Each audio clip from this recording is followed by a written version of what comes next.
Good Saturday morning to you. This is the Vermont Utility Forecast. The Velco Weather Hazards Outlook is valid the rest of today, Saturday, through next Friday, September the 25th. Well, we're looking at exceptionally dry weather, but first we'll have to deal with a cold front. You can see this is producing a bit of moisture and some pretty excessive rainfall. This will not be getting into our area, but the frontal system will be swinging through our region during the overnight period. You can see an area of higher pressure here. And then the most important thing is a tropical depression that has formed and could spin up into a tropical storm. It's kind of a question mark. Some models have this sort of curving back toward North Carolina, but it's being shunted by an area of higher pressure that will be developing after the front moves on by. So after that comes in, that area of higher pressure will bring us some incredible stretches of early autumn weather. Once again, a string of anticyclones will keep weather systems at bay to our south and to our west. And you want to see the tropical discussion below, but no threats currently. Well, something we'll have to monitor here off the Carolina coast, and something that could hook inland.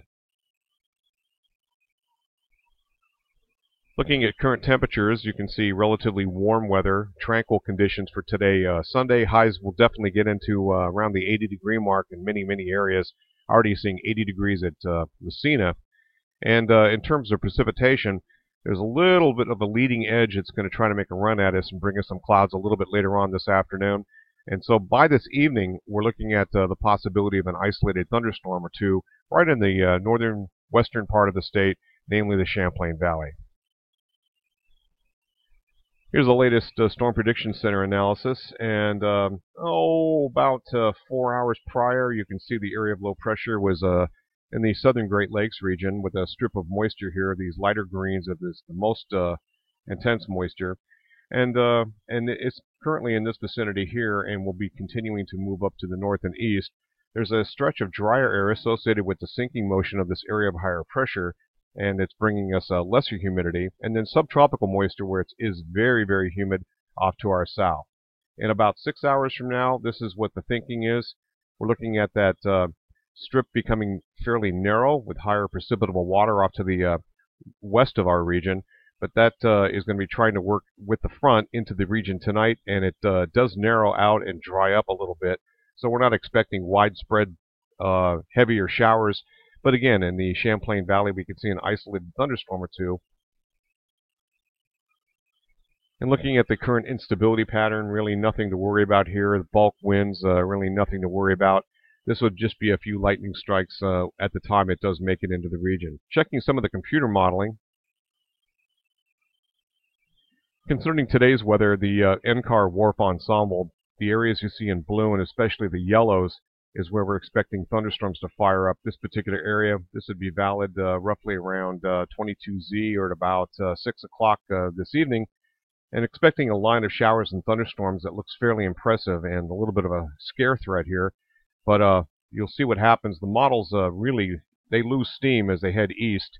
This is getting close to the Champlain Valley by around 01Z. That is 9 o'clock this evening. And then you can see they kind of fall apart here, but do barely get into the Champlain Valley in this particular area, mostly on the New York side. This is a very slight chance for a few sparse lightning strikes here. Looking at the 6-hourly panels here, and you can see this is the weather system that's off to the north of Vermont, and this is going to be taking a track and really not dropping that much in the way of precip, as the frontal system will begin to weaken as it moves on in. This is valid about 2 o'clock in the morning, so precipitation that had fallen with the front is very scanty, and you can see it moves through Vermont and really is no real big deal. And then look what happens. We have an area of higher pressure, 1022 millibars over the eastern Great Lakes. That's going to continue to build across the region and strengthen. And it's just a series of anticyclones, which is really amazing how all of this is getting together.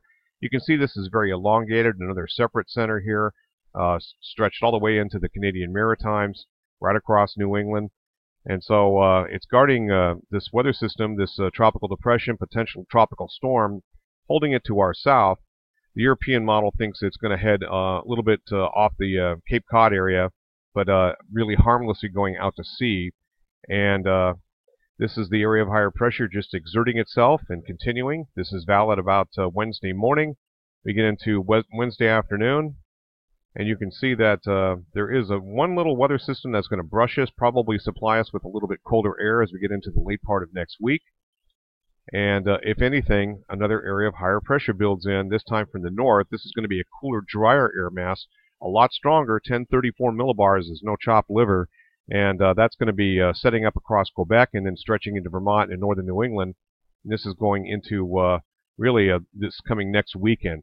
What this could do, it could produce some frost in some of our colder valleys with the first frost of the year as it looks right now. Precipitable water, you can see that frontal boundary with this ribbon of moisture working on through. There's our little leftovers of the area of higher pressure exerting itself and drying out the atmosphere here. That does get compressed, but it pulls off to the east anyway. And look what happens. We have drier weather once again moving in. That is exceptionally dry conditions as we head into really Monday, even though there'll be some high clouds, some mid and high level clouds. It's very, very thin. And all of the moisture to our south tries to make a run towards southern New England, but it doesn't look like it's going to make it. We have another weather system that's a weak frontal system that moves in, it looks like, along about Wednesday evening. That kind of pushes off to the south. We get the influence of very, very dry, cold, or a chilly air mass that'll be working on in, but look how dry it is.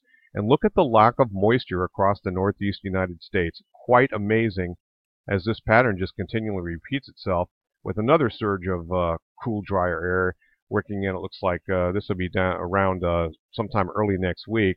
So this particular area here, probably setting up for some frost. So looking at the accumulated precipitation totals, very, very dry conditions, less than 1/4 of an inch indicated over the course of the next 7 days, and probably just really anywhere from around 1/10 to maybe about 1/4 inch across Vermont with tonight's passing cold front.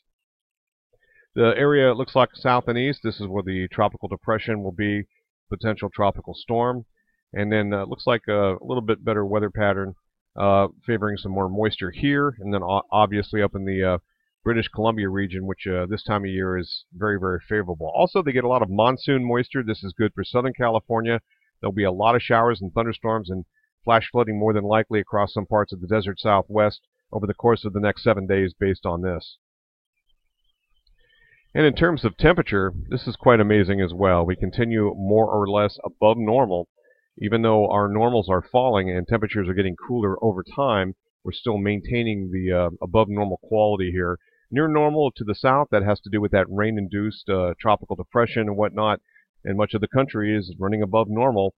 The monsoon is going to be cooling off the desert southwest. 3 days later, take a look. Not a lot of change. Cooler here or near neutral. Warmer than normal above a wide area. A little bit of cooler weather moves into the west, and the chilliest temperatures, Pacific Northwest, where the heavier rains will start to fall. And the daily highs and lows, well, it looks like the warmest day we're going to see. This is probably more likely to reach the lower 80s across a wide area today in Vermont on this Saturday. Cold front comes in tonight, really does lower the temperature and really drops things down. So we're looking at temperatures in low 50s. Overnight tonight, at max rebound tomorrow, only highs in the lower 60s, and then a chilly night, but probably above frosty levels we're looking at for temperatures on Monday morning, and then those temperatures make a slow rebound upward. Quick look at the European model ensemble or control run shows very similar conditions. And looking at the tropics, well, we have this little puppy here. This is something we have to watch here. 20% chance of cyclone formation in the next couple of days. I think it's a little bit greater, but right now it's being sheared. Ida is of no concern. Tropical depression number 9 is of no concern. And this is the system we'll have to watch. Is it a lollygag, sort of being pushed to the south and some pulling of moisture and whatnot from the area of higher pressure currently over our region? Once the front goes on by, it may kick this out a little bit, and then the front goes on by, high pressure re-intensifies over us, and that may push it back toward us. So something we'll have to watch and monitor. But right now, no threats in the tropics for utilities. Taking a look at the forecast tracks here, Invest 96L. This is our potential tropical depression, tropical storm. You can see the models kind of become all discombobulated here. One actually hooks it back inland toward the Carolinas. Another one takes it up into our neck of the woods. Right now, I would definitely discount this this formulation right here. That's it from here. Roger Hill, Wuthering Heights.